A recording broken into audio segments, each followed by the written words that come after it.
Bonjour chers amis, bonjour chers stagiaires, chers coachés et chers participants à mes ateliers. Voici une vidéo qu'on appelle, toujours dans la méthode changée, s'appelle Honorer le passé utile. C'est la vidéo Cœur de Soi 208. Comment honorer le passé utile, le passé où on a subi ou exercé des changements. Est-ce que ça a été utile ou ça a été nuisible, nos changements dans notre passé? Donc c'est intéressant de se poser cette question pour pouvoir éviter les erreurs que l'on a faites dans le passé, ou au contraire répéter les bonnes choses, les bons changements que l'on a réalisés dans le passé. Alors on va se poser ces questions. On va faire une liste, faites la liste des changements qui ont été importants dans votre passé, et en fonction de cette liste, vous allez regrouper les changements qui ont été utiles, regrouper les changements qui ont été inutiles, voire nuisibles, et ça vous permettra comme ça de réfléchir sur ce qu'il y a de commun sur les changements positifs et ce qu'il y a de commun sur les changements négatifs.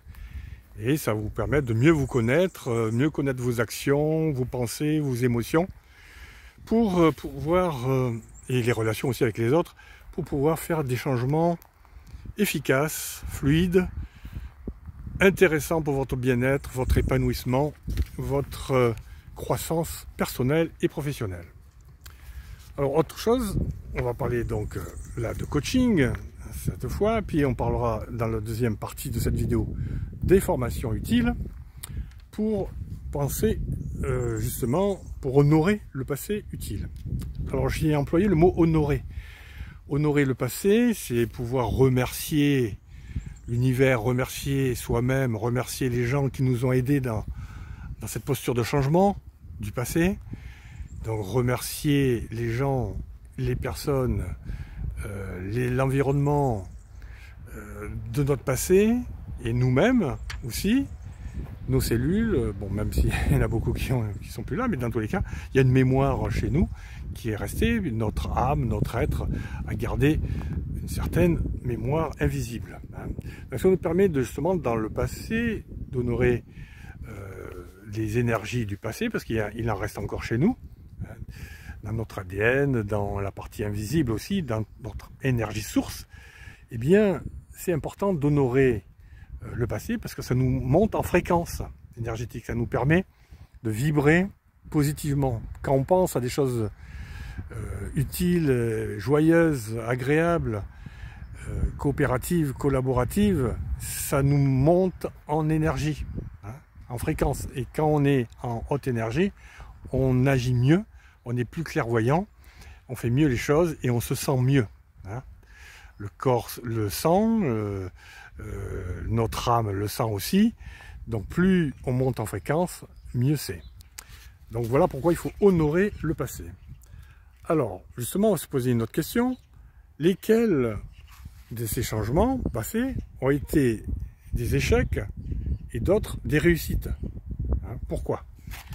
Donc comme on a dit tout à l'heure, il y a des changements au niveau de notre façon de nous comporter, de nos pensées, de nos émotions, changements au niveau relationnel, au niveau émotionnel, au niveau corporel, intellectuel, voire spirituel, qui ont fait que ça a été positif ou négatif, ça a été des échecs ou des réussites, et ce serait bien de tirer des leçons de ça. Ensuite, on peut se poser d'autres questions. Qu'avez-vous appris de vos échecs et de vos réussites, bien sûr? Et comment pouvez-vous honorer vos réussites? Alors, honorer, c'est-à-dire, qu'est-ce que vous allez faire? Honorer, ça peut être remercier.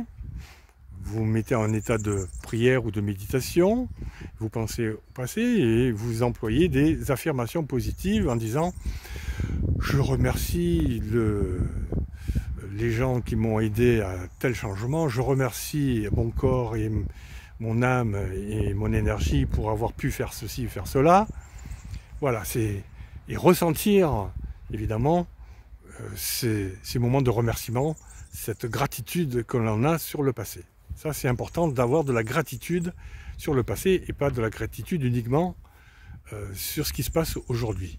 Donc même en restant dans l'instant présent, on peut parler du passé en vivant l'instant présent, puisqu'on peut ressentir dans l'instant présent les belles choses du passé, la mémoire, les informations du passé, et de les ressentir dans l'instant présent.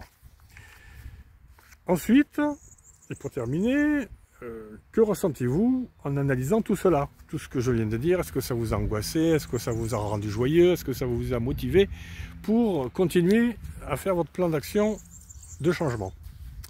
Voilà pour ce qui est de la partie coaching, à réfléchir, hein, à analyser. Est-ce que ça vous interpelle?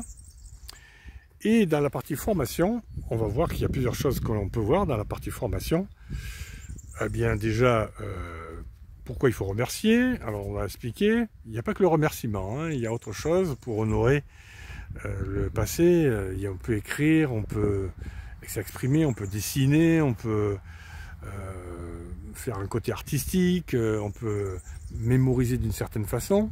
Honorer le passé se fait de différentes façons. Et on verra comment. Et vous pourrez faire un plan d'action à ce sujet. Alors, on verra la courbe de Kubler-Ross, qui est la courbe du changement, qui est très connue, évidemment, qu'on appelle aussi la vallée des larmes, avec une descente et une montée, avec la notion de résistance, la notion de dépression, la notion d'acceptation du passé et de reprise du futur et de se remettre dans le mouvement pour le futur. On verra ça dans cette vidéo. On verra aussi ce qu'on appelle le CQQ, s'occuper, c'est-à-dire la technique d'un projet de changement. Donc, ce sont les questions à se poser. CQQ, s'occuper, ça veut dire, dans le sens à l'envers, P, on commence par la fin. P pour pourquoi, Q pour quoi faire. Le P, c'est pourquoi je veux honorer le passé. Qu'est-ce que je vais faire? Le quoi, c'est qu'est-ce que je vais faire pour honorer le passé. Où je vais le faire. Le O, c'est le où. Le C, c'est le comment. Comment je vais faire pour honorer le passé. Qui le fait, qui fait quoi, quand je le fais, et le dernier C, qui est le combien. Combien de fois je dois honorer le passé, ou combien ça me rapporte en termes de satisfaction, ou en termes d'argent, ou ceci, cela. Ensuite, on verra l'analyse transactionnelle.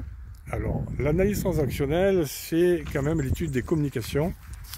C'est important, si on veut changer, il faut connaître absolument la communication par la PNL, l'analyse transactionnelle et la CNV, qui sont les trois grands thèmes, les grands concepts, qui permettent de comprendre qui on est et comment on peut changer, hein, pour plus tard. Ça, c'est très important d'utiliser des outils de communication comme l'analyse transactionnelle. Et on peut honorer le passé en remettant dans le circuit les notions d'analyse transactionnelle, en remettant dans le circuit les notions de PNL et de communication non violente. Et enfin, on verra évidemment le chemin de vie avec la connaissance consciente de soi, changer de chemin de vie avec la connaissance consciente de son passé et de ce qu'on veut faire pour le futur. Donc c'est commencer à réfléchir sur un plan d'action utile grâce au passé et grâce aux objectifs futurs. Voilà pour ce qui est de la formation, faire un petit exercice de PAE ou comment honorer le passé utile, où il y a eu des changements. Et ainsi on bouclera, on terminera cette vidéo pour continuer d'autres vidéos sur le changement. Eh bien, je vous souhaite une bonne journée si c'est le jour pour vous, une bonne soirée si c'est le soir pour vous, et une bonne nuit si c'est la nuit pour vous, concernant l'envie de changer, la motivation de votre envie de changer, et ainsi vous verrez les autres vidéos qui seront approfondies à ce sujet. C'était Soigny, à très bientôt.